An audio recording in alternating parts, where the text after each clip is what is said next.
Welcome all. इस video में bank Nifty का एनालिसिस देख लेते हैं। कल है बैंक निफ्टी की वीकली एक्सपायरी, ठीक है। तो एक्सपायरी के दिन हम कैसे ट्रेड कर सकते हैं, क्या एनालिसिस होगा, कौन सी लेवल्स इंपॉर्टेंट है, सभी चीज़ें डिस्कस करते हैं, ठीक है।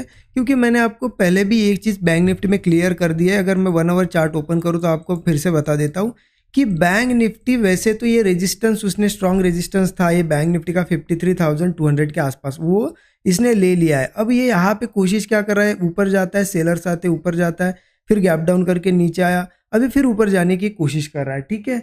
तो यहाँ फंसा हुआ है। देखिए ये ऊपर से रेजिस्टेंस है, यहाँ से अगर मार्क करो तो इस तरीके से रेंज आ रही, तो क्या दिख रहा है हमें कि ये रेंज में ट्रेड कर रहा है, ठीक है। अब हो सकता है इसका अगला मुंह ऊपर का हो या फिर यहीं से गिर जाए, क्योंकि देखिए क्या होता है ना, एक बार अगर मार्केट रेंज में रहे तो मार्केट में ट्रेड करना थोड़ा सा मुश्किल होता है। चलिए मान लेते हैं ये रेंज है ना, तो यहाँ पे देखिए अब क्लियरिटी कब होगी मार्केट में कि मार्केट ये इस रेजिस्टेंस के ऊपर गया तो हमें क्लियरिटी कि अब ऊपर जाएगा, कॉल साइड के ट्रेड लेना है। अगर इसके नीचे आ गया मान लेते इस लाइन के, तो हम क्या समझ सकते कि हाँ अब इसने रेंज नीचे के साइड ब्रेक कर दिया, पुट साइड के ट्रेड प्लान कर सकते हैं। बीच में क्या है ना, क्लियरिटी नहीं रहती, तो इसका मतलब ये नहीं कि मुंह नहीं आएगा, मुंह तो आएगा। चलो हो सकता है वो कल ओपन हो यहाँ से ही सीधे सीधे 500-600 पॉइंट का मुंह ऊपर कर दे या फिर नीचे कर दे, लेकिन ऊपर या नीचे मुंह आ सकता है, लेकिन क्लियरिटी नहीं होगी किस डायरेक्शन में आएगा। मुंह दोनों तरफ आ सकता है। अगर अप साइड का ट्रेड बना ऊपर भी जा सकता है, डाउन साइड का ट्रेड अगर कोई सेटअप बना यहाँ पे तो डाउन साइड भी जा सकता है। तो ऐसे में हम क्या कर सकते हैं, अगर किसी रेंज में मार्केट है तो ऐसे टाइम हम एक ही चीज़ बहुत अच्छे से कर सकते हैं कि क्वांटिटीज कम करें हमारी, क्योंकि हमें क्लियरिटी कम है ना।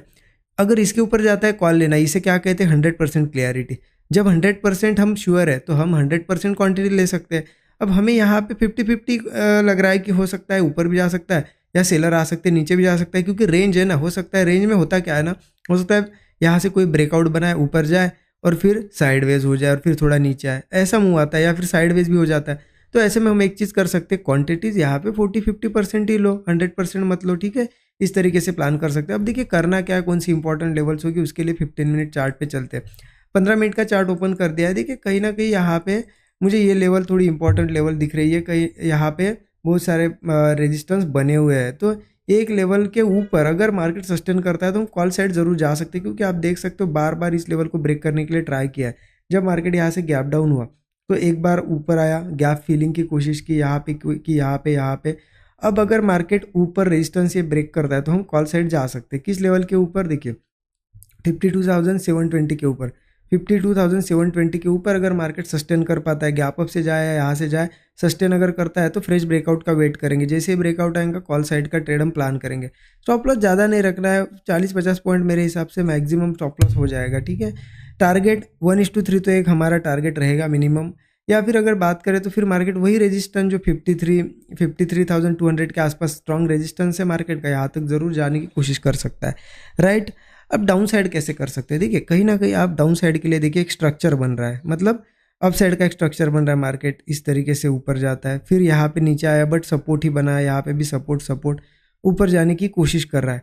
अगर कल के दिन यही कहीं ओपन होता है और वो ऊपर ना जाते, मतलब ये जो स्ट्रक्चर बना है ये स्ट्रक्चर कंटिन्यू नहीं करता है, ब्रेक करता है, डिसकंटिन्यू कर देता है, इस तरीके से कोई ब्रेकडाउन बन जाता है, हम पुट भी लेंगे। क्योंकि रेंज में मैंने आपको बताया जिस साइड का सेटअप बनेगा उस साइड का ट्रेड बनेगा। तो डाउन साइड के लिए मेरे हिसाब से ये लेवल अच्छी बहुत इंपॉर्टेंट लेवल लग रही है मुझे। ये लेवल आ जाती है 52,350।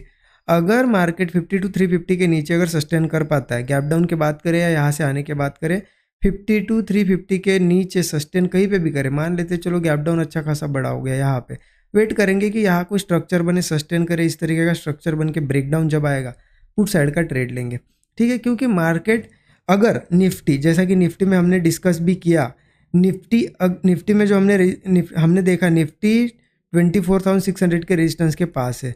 अब कल भी 24,600 के नीचे नीचे ही निफ्टी ट्रेड कर रहा है और सेम टाइम बैंक निफ्टी में भी कोई ब्रेकडाउन बनता है, तो क्या होगा, निफ्टी का भी कंफर्मेशन है, निफ्टी भी रेजिस्टेंस के पास है, बैंक निफ्टी भी रेजिस्टेंस के पास है, और ऐसे में ब्रेकडाउन आता है तो फिर वो नीचे अच्छा खासा मुंह दे सकता है। तो ऐसे में हम क्या करेंगे, पुट साइड का ट्रेड लेंगे।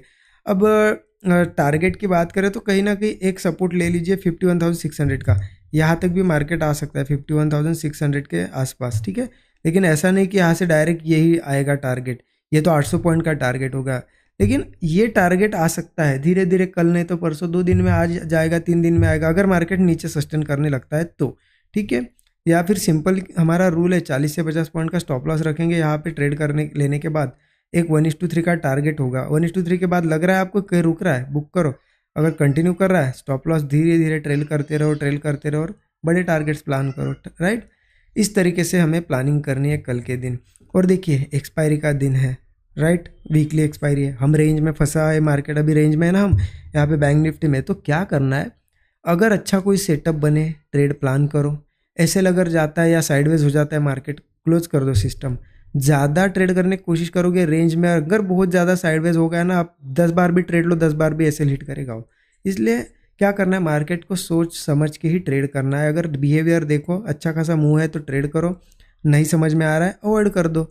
अवॉइड करोगे तो कोई आपके जेब से पैसे नहीं जा रहे या फिर आपका कैपिटल नहीं जा रहा है, बच रहा है आपका कैपिटल। कल मार्केट ओपन होता ही है, फिर आपको समझ में आएगा कि कैसे ट्रेड करना है, तब ट्रेड कर लेना। लेकिन आपको डेली ट्रेड मतलब क्या होता है ना, कुछ लोगों की एक ये होती है आदत कि मुझे ट्रेड करना ही करना है। मार्केट ओपन हुआ मान लेते, ऊपर नीचे कर रहा है, कोई सेटअप नहीं बन रहा है, कोई रेंज ब्रेक नहीं कर रही है, कोई लेवल ब्रेक नहीं कर रही है, कुछ भी नहीं है मार्केट में, फिर भी कहीं ना कहीं घुसेंगे ही घुसेंगे ट्रेड में और लॉस कर देंगे। और इसी से ज़्यादातर 99% लोग, आपको पता है 90% से ज़्यादा लोग ही पकड़ लो लॉस में। ये 10% प्रॉफिट में है, उसमें 10% में भी बहुत यहाँ पे कंपटीशन है, राइट। 10% में भी ज़्यादा लोग, मतलब ज़्यादा प्रॉफिट निकालने वाले, उसमें भी 1 या 2% ही है।